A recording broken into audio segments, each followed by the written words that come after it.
बाबा हनुमान जी स्वाहा, बाबा हनुमान जी स्वाहा, बाबा हनुमान जी स्वाहा, बाबा हनुमान जी स्वाहा, बाबा हनुमान जी स्वाहा, बाबा हनुमान जी स्वाहा, बाबा हनुमान जी स्वाहा, बाबा हनुमान जी स्वाहा, बाबा हनुमान जी। करे कहाँ जाए तो हमारे गोंदिया के कार्यकर्ता नखाते जी के पास हो कार्य लिया।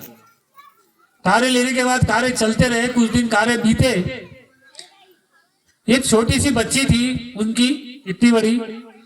अब वो छोटे बच्चे को थोड़ी ना मालूम ये दुकान मेरे पापा की है क्या दूसरे की है। एक दिन वो दुकान में चले गई तो दुकान वाले ने उसको एक तमाचा मार दिया। वो रोते रोते आई, बोले वो कौन को बैठाल के रखे दुकान में? बोले वो मेरे को मारता है, मेरे को चॉकलेट खाने नहीं देता। अब बाप क्या जवाब देगा? कार्य लेने दोबारा आया नखाते जी के पास, कार्यकर्ता जी के पास शब्द रखा। बोले कार्यकर्ता जी आज बोले मेरे को बहुत बड़ा दुख हुआ। क्या दुख हुआ? बोले आज मेरी बच्ची ने मेरे को इस प्रकार की बातें बोली, मेरे को बड़ा झटका लगा। बोले कार्यकर्ता जी बोले मेरे को ऐसे कार्य दो, बोले दुकान फिर से मेरे को खरीदना है। क्या कहता है? फिर से खरीदना है। अब कार्यकर्ता जी ने जैसे भी कार्य दिए, गोंदिया से आमगांव रोड पे फुलचूर के पास में एक मकान था। उस मकान को एक व्यक्ति ने खरीदा। अभी खरीदा, वो घर जाते जाते एक्सीडेंट हुआ, खत्म हो गया। उसके घर की बाई बची। अब वो बाई बोलती है मेरे आदमी मर गया, जमीन खरीदने से मैं रखती नहीं। उसने दूसरे को बेची। दूसरा आदमी भी रजिस्ट्री किया, वो भी घर जाते जाते एक्सीडेंट हुआ, वो भी मर गया। 5 लोग मरे उस मकान को रजिस्ट्री करने वाले। गोंदिया शहर में वो मकान एक अभिशाप टाइप का बन गया, कोई खरीदने खाली नहीं है। खरीदे तो कौन खरीदे? अब इस सेवक के दिमाग में बात आई, बोले मैं तो मार्ग का सेवक हूं, बोले मेरे का काय का भूत प्रेत लगेगा, जादू मंत्र लगेगा, मैं खरीद लेता हूं, मेरे को अच्छा फायदा मिल जाएगा। बोले मुझे दुकान खरीदना है। ये गया नखाते जी के पास। कार्यकर्ता जी बोले एक मकान बिक रहा है, बोले सस्ता है, बोले 22,000 का है। बोले मैं ले लेता हूं। कार्यकर्ता को थोड़ी ना मालूम कौन सा मकान खरीद रहा है। ठीक है बोले कार्यकर भगवान को बता, खरीद ले। उसने 22,000 में मकान खरीद लिया। 70,000 में दुकान बेचा था, ध्यान रहे। 22,000 में मकान खरीद लिया। अब लोग देख रहे हैं कि बोले ये इसकी बारी है, ये मरने वाला है। लेकिन वो तो बाबा का सेवक था, उसको कुछ नहीं हुआ। लगे तो उसने बढ़िया पेंटिंग वेंटिंग करा करके वहां पे जाना आना चालू कर दिया। 6 महीने तक वो मरा ही नहीं। तो लोग बोले अरे 5 मर गए, बोले 6वां कैसे नहीं मर रहा है? उसने लगा दिया वहां शराब पी के आना मना की पट्टी, कैलेंडर लगा दिया। चलते रहा। 6 महीने के बाद में एक पार्टी आ गई नागपुर से, 1,80,000 में बेचा। 22,000 का 1,80,000 में बेचा। 70,000 में दुकान खड़ी किया। 50,000 गोंदिया भवन बनाने के लिए कार्यकर्ता नखाते जी को दी। कितनी असीम कृपा है भगवान की। कहां भूत प्रेत लगते लाइन में, कहां तंत्र मंत्र टूना टूटता लगता है? नहीं लगता सेवक साथियों। जो डरता है तो लोग उसको डराते हैं और उसी को लगता है। हमारे 3 सेवक थे, 3 सेवक, वो भी घटना सुरवाई की है।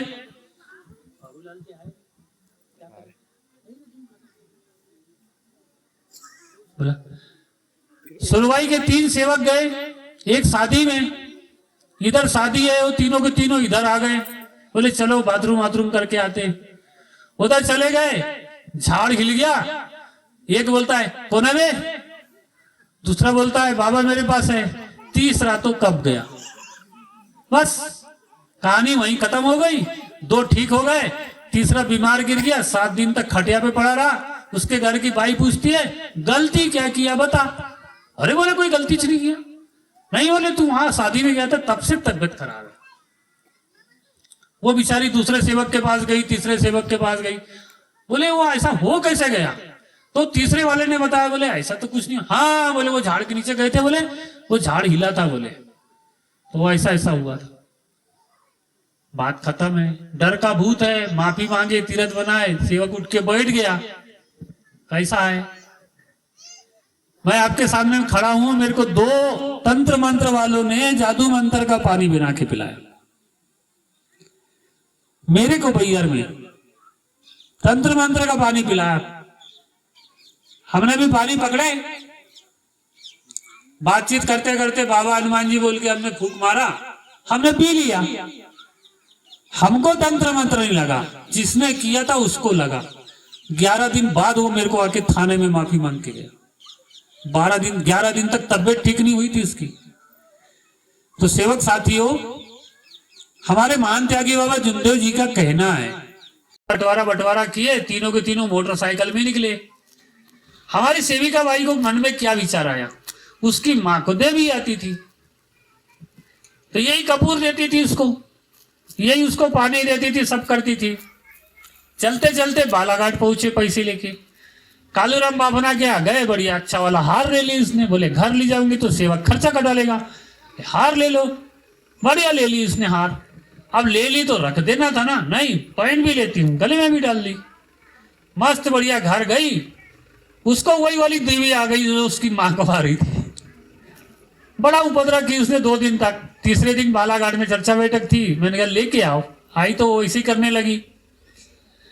अब जितने लोग कार्य लेने के लिए आते हैं, आप लोग कार्य लेने के लिए आते हो, तो हमें मालूम है कि ये सेवक के पास मोटरसाइकिल है, इसके पास साइकिल है। सेविका लोग आती तो कान में क्या पहनती, गले में क्या पहनती, हाथ में क्या पहनती है, थोड़ी थोड़ी जानकारी कार्यकर्ता को भी हो जाती है, देख लेते हैं हम भी। अब वो एक उसके गले में नया वाला हार दिखने लगा मेरे को। 4 सेवक पकड़ रहे थे चर्चा बैठक में। चर्चा बैठक जयघोष हुई और कूदी वो। 4 सेवक पकड़ रहे थे, पेल नहीं रही थी किसी को। बताओ, मेरी नजर पड़ी उसके ऊपर तो मैंने बोला, ये माने जी ये वाला कहां से ला ली तुमने हार भाई? अजी बोले अभी गए थे ना बेचने, वो जमीन बेचे और लेके आ गए। अरे बाप रे, मैंने कही तो बीमारी लेके आ गए, निकालो उसका हार। 6 सेवक लग गई निकालने में, नहीं निकाल पा रहे थे हार। सोच लो, 6 लोग पकड़ के उसका हार निकालने की कोशिश कर रहे थे, नहीं निकाल पा रहे थे। अब वो पीछे में धागा में बंधा था, मैं एक काम कर, कैंची लेके आ पीछे से काट दे। काटे तो वो निकल गया। जैसा निकला सेविका बाई लुढ़क गई, बढ़िया बैठ गई। क्या हो गया? कुछ नहीं हुआ। अरे तू अभी उपद्रव कर रही थी। मैं कहां उपद्रव कर रही थी? अच्छा माने जी, इसको अभी ले जाओ, बेचो, दूसरा वाला खरीद के लाओ, 3 दिन के कार्य करना, भगवान को बताना, फिर इसको बोलना तू पहन।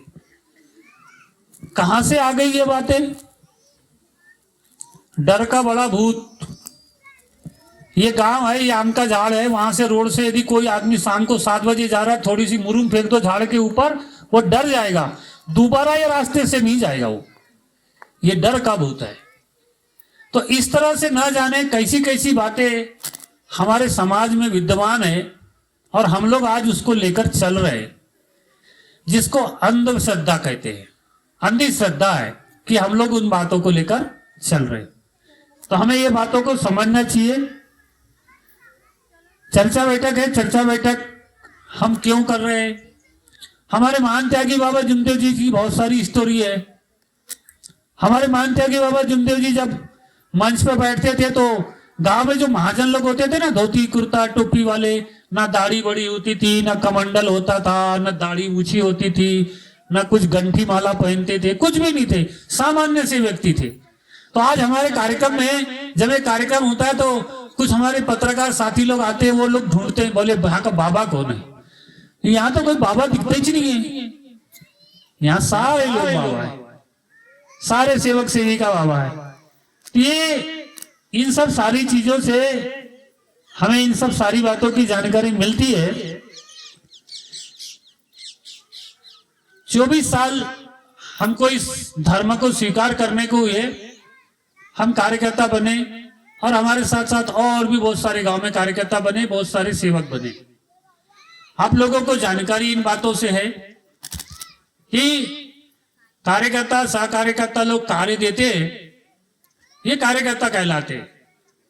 तो जिस कार्यकर्ता के पास आप कार्य लेने के लिए जाते हैं, उनको अपनी पूरी बातें, पूरा इतिहास, पूरी माफी मांगना जरूरी है।